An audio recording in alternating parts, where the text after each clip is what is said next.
습관이 삶이 되고 담배를 피우는 습관이 계속 이어지다 보니 중독이 되고 술을 또 계속 먹다 보니 습관대로 먹으니까 분위기만 되면 안주만 좋으면 그래서 이제 또 그게 삶이 되고 또 음식 먹는 거를 너무 좋아하니까 그게 또 삶이 되고 또 뭐든지 우리가 그게 삶이 돼버렸을 때 끊지 못하고 이제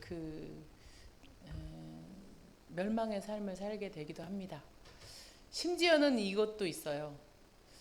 두 연인이 사귀다가 헤어지지 못해서 아니다는 걸 알면서도 헤어지는 거를 못해서 결혼하는 부부도 봤어요. 왜 결혼했냐고 하니까 헤어지려고 했는데 못 헤어졌대요. 그래서 결혼을 해서 살기도 하더라고요. 그래서 그 말이 이해가 안 됐지만 나중에는 이해를 이제 했는데요. 열왕기하 오늘은 7장이 아니라 17장이네요. 목사님 제가 7장이라고 그랬나요?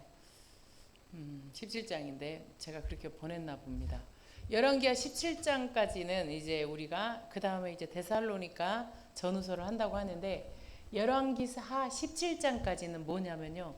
북이스라엘 멸망에 대해서 나와요. 이제 데살로니가 전후서는 후서 끝나고 열왕기하 18절부터 하거든요. 18절부터 25절까지는 남유다가 이제 바벨론으로 끌려가서 어떻게 했는지 남유다의 이제 포로기에 대해서 나와요.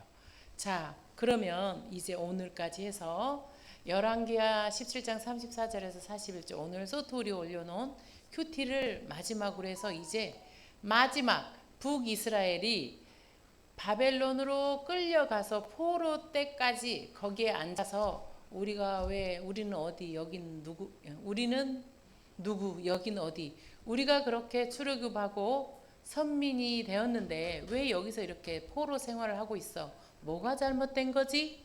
하고 쓴 책이 열왕기 상하라고 했는데 역대 왕들이 어떻게 하나님을 예배하고 했는지 어떻게 해서 망했는지 이거에 대해서 이제 쓴 건데 마지막에 그 마지막 하이라이트를 무엇을 끊지 못했는지 계속 우리가 앞에서 많은 왕조들과 19명의 왕을 보고 9왕조를 보면서 여로보암의 길을 따랐고 여호와 보시기에 악했다고 했어요.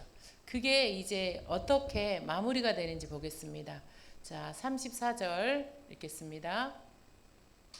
함께 오늘날까지 그들은 본래 관습을 고집하고 있습니다.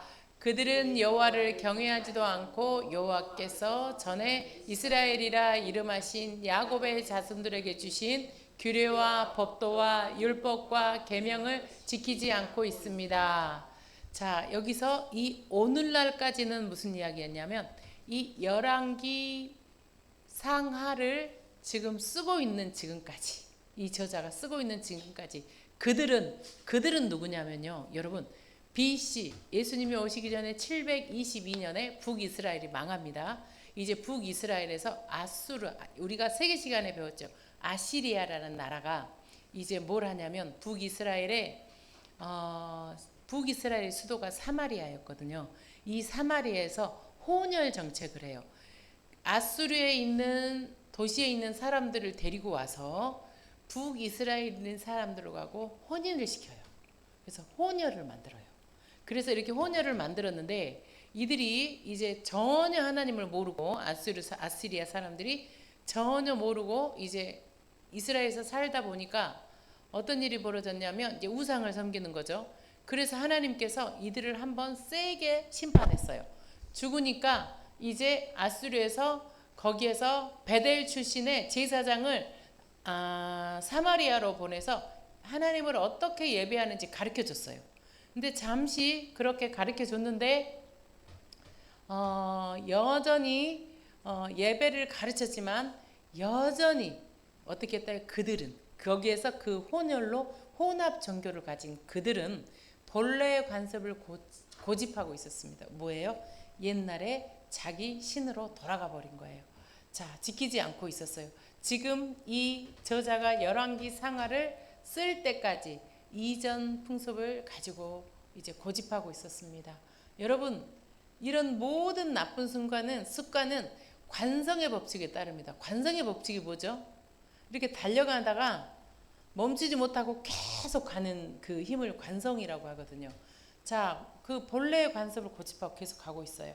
자, 35절 보겠습니다. 그래서 여호와께서는 이스라엘 자손들과 언약을 맺으시며 이스라엘 자손들에게 이렇게 명령하셨습니다. 너희는 다른 신들을 경외하지 말고 그들에게 절하지 말며 섬기지 말고 제사하지 말라 이렇게 말씀하셨습니다.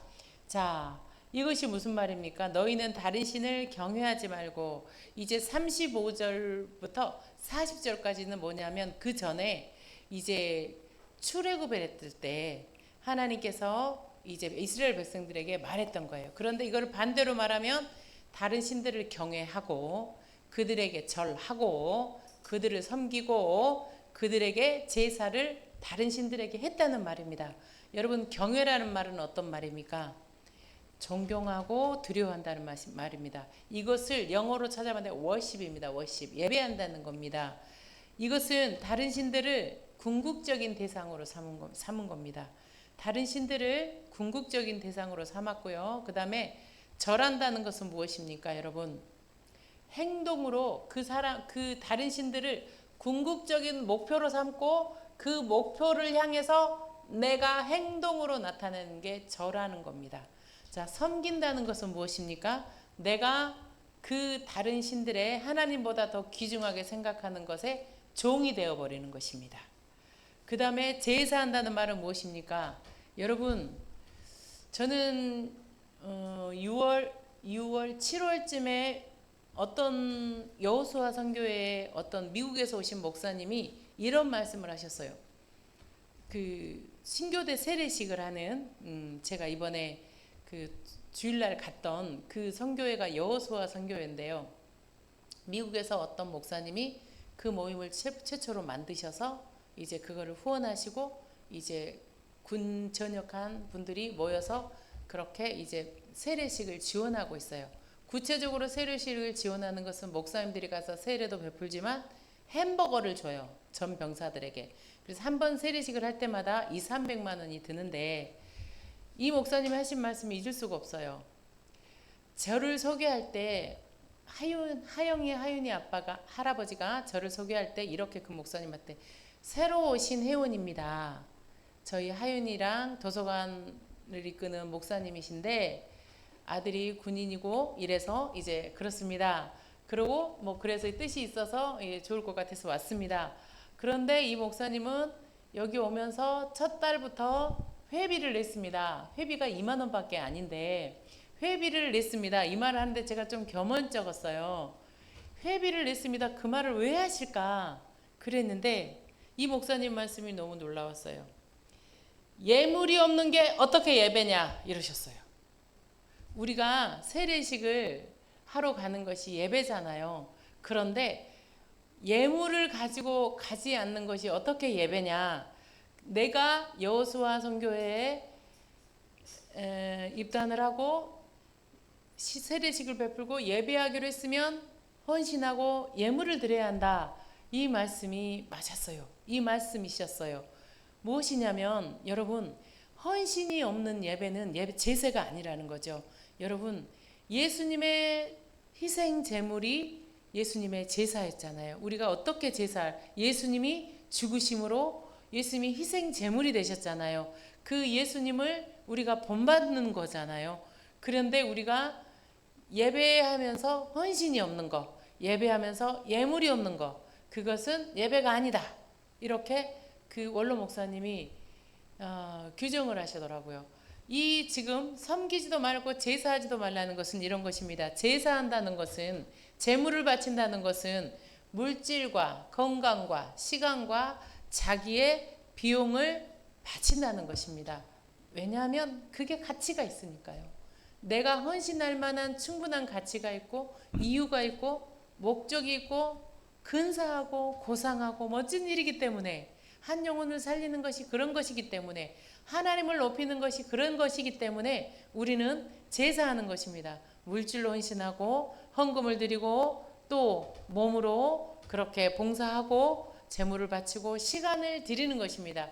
자, 이제 북이스라엘 사람들은 예배를 가르쳤음에도 불구하고 어떻게 하냐면 다른 신들을 궁극적인 목적으로 삼았고 경외했고 그들에게 절했고 뭐 했어요? 행동으로 구체적으로 그들을 인생의 목적이고 하나님보다 더 소중하다고 표현했고 행동했고 섬겼고 그들의 기꺼이 그 바알신의 산당에 가서 종이 되었고 그리고 제사했고 그들에게 예물과 시간과 돈과 정성과 건강과 이런 물질을 드린 것입니다. 자, 36절 보겠습니다. 어떻게 됐을까요? 함께 읽겠습니다. 너희는 오직 강한 능력과 쭉 뻗진 팔로 너희를 이집트 땅에서 이끌어낸 여호와만을 경외하고 여호와만을 경배하며 여호와께만 제물을 드릴 것이며 여호와께서 너희를 위해 기록한 규례와 법도와 율법과 계명을 영원히 지키고 다른 신들을 경외하지 말라. 여러분, 십계명의 1계명. 여러분, 십계명은요 어려운 계명이 아니에요. 여러분, 살인하는 게 쉽습니까? 살인 안 하는 게 쉽습니까? 여러분, 도둑질하는 게 쉽습니까? 도둑질 안 하는 게 쉽습니까? 여러분, 십계명을 거스르기가 되게 힘들어요. 매일 남 욕하고 내 이웃에 대해서 거짓 증거하면, 거짓 증거하는 게 뭐냐면 남 흉보는 거예요. 네, 쟤는 그렇더라. 그 사람이 그 상황에서 그럴 수 있는데 그 사람한테 선입관을 주고 흉보는 거지 않습니까? 그래서 하나님께서 지킬 만한 것을 십계명을 주었어요. 주셨어요. 자, 십계명의 첫 계명이 안 된다. 경외하지 말라. 반대로 살고 있냐? 자, 이제 출애굽의 목적이 이제 나옵니다. 38절 보겠습니다. 내가 너희와 맺은 언약을 너희는 잊지 말고 다른 신들을 경외하지 말라. 오직 너희 하나님 여호와를 경외하라. 그분이 너희를 모든 원수들의 손에서 구하실 것이다.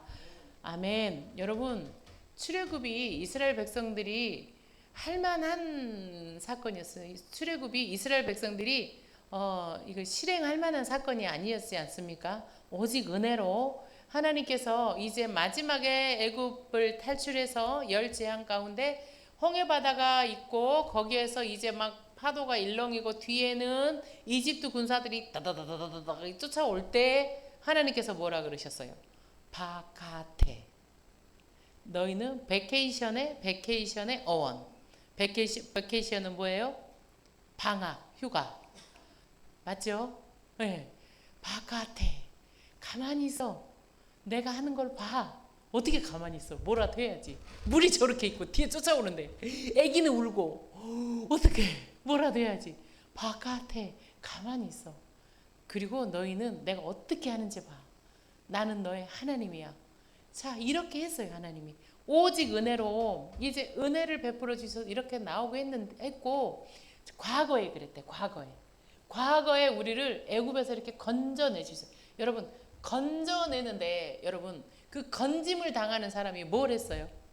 그냥 쌀이 이렇게 조리로 건지는데 쌀은 가만히 있어요. 그냥 조리가 하나님 손에 이렇게 붙어갖고 이렇게 그냥 건지잖아요. 이렇게 건졌어요. 하나님 건졌어요.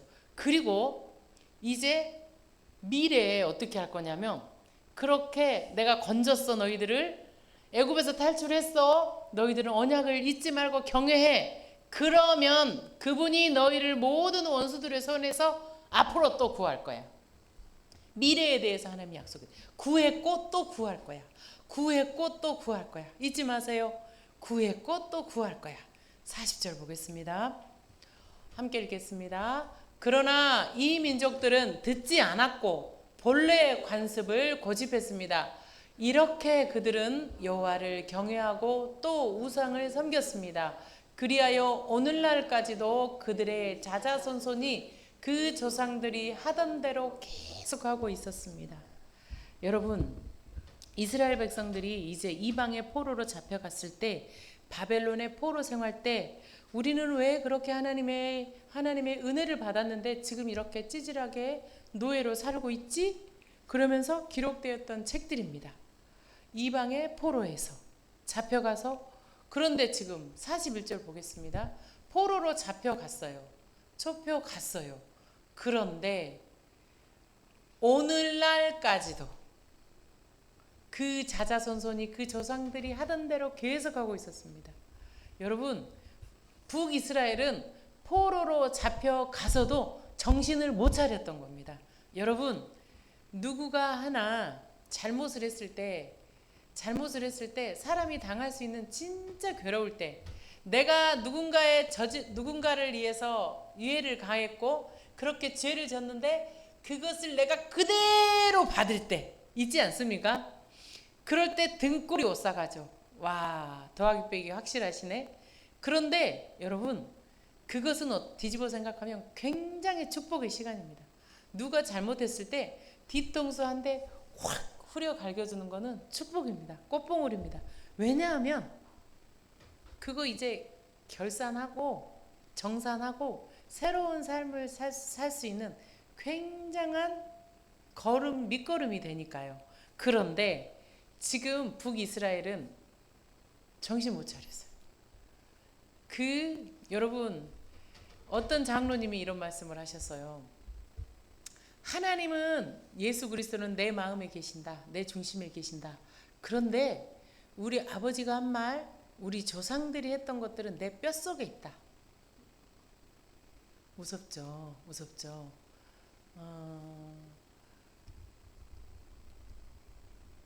그 보고 배운 거를 어떻게 할 수가 없는 거예요. 보고 배운 걸 어떻게 할 수가 없는 거예요. 그래서 우리는 선생님이 말씀 많이 드렸는데, 먼저 태어난 사람이 선생이에요. 먼저 태어난 사람 다 선생이에요. 그 사람이 다 가르칠 수 있어요. 나중에 태어난 사람은 먼저 태어난 사람을 보고 무조건 배워요. 그래서 이제 이 조상들이 했던 대로 뭐예요? 우상한테 우상을 경외하고 이런 거죠. 우상을, 다른 신들을 경외하고 그들에게 절하고 그들을 섬기고 제사하고. 이게 무슨 말이냐면 이런 거예요. 살면서, 야, 그래도 뭐니 해도 돈이더라. 야, 하나님 믿어도 별 볼 일 없더라.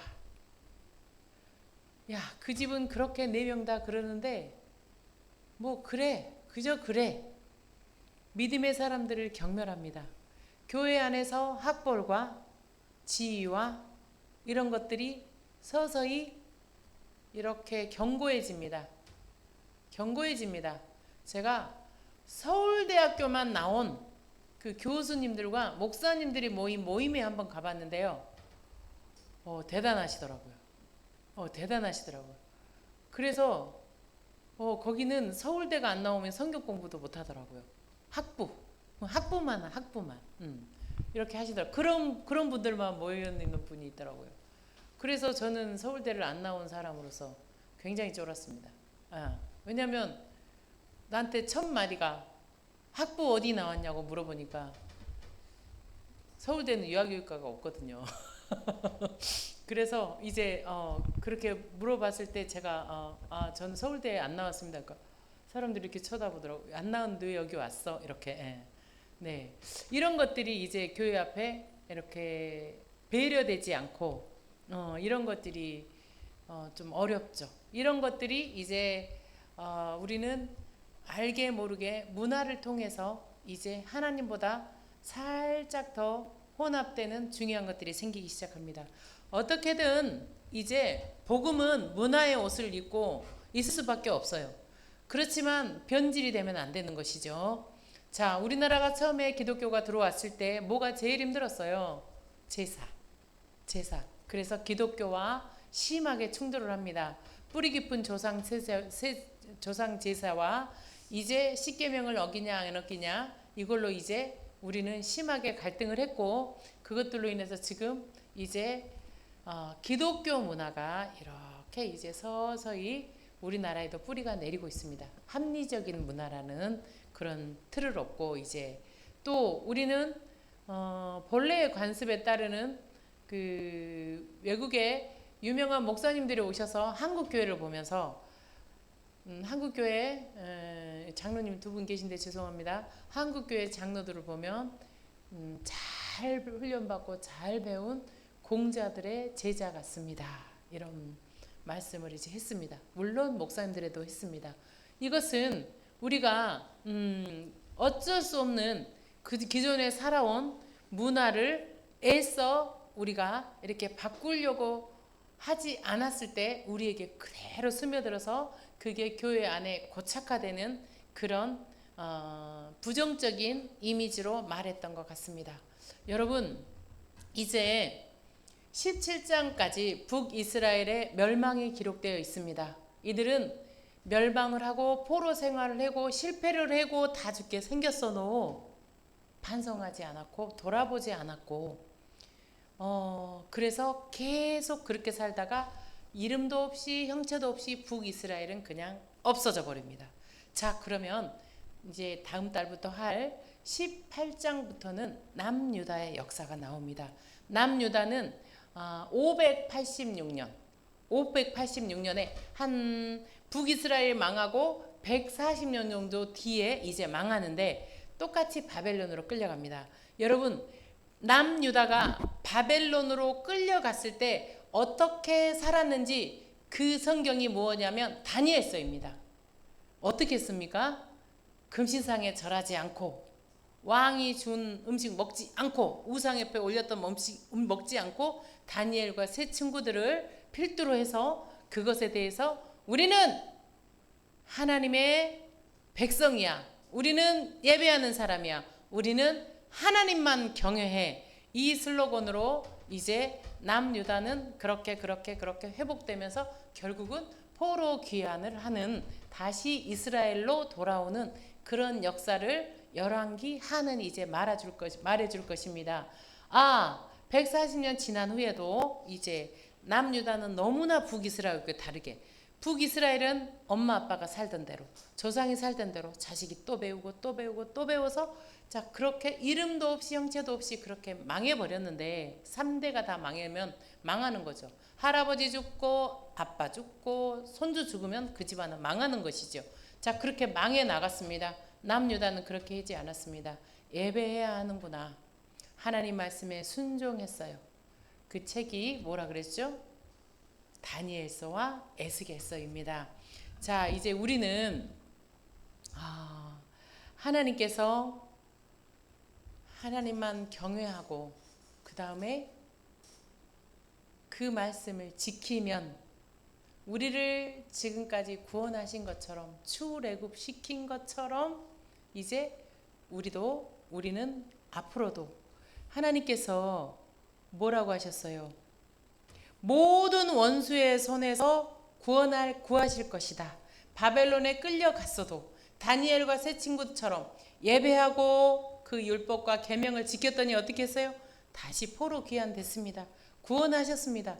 다 망하고 포로로 끌려갔지만 남유다는 다시 이스라엘로 돌아와서 예수님이 메시아가 태어났습니다. 고난과 풍파가 올 때 하나님께서 보호하시는 은혜가 여러분의 개인과 가정과 직장에 있기를 기도합니다. 위험 환란이 있을 때 이방이 침략할 때 우리가 무던한 그런 고난을 당할 때 하나님께서는 우리를 구원해 주신다고 약속하셨습니다. 미래까지도 약속하셨습니다.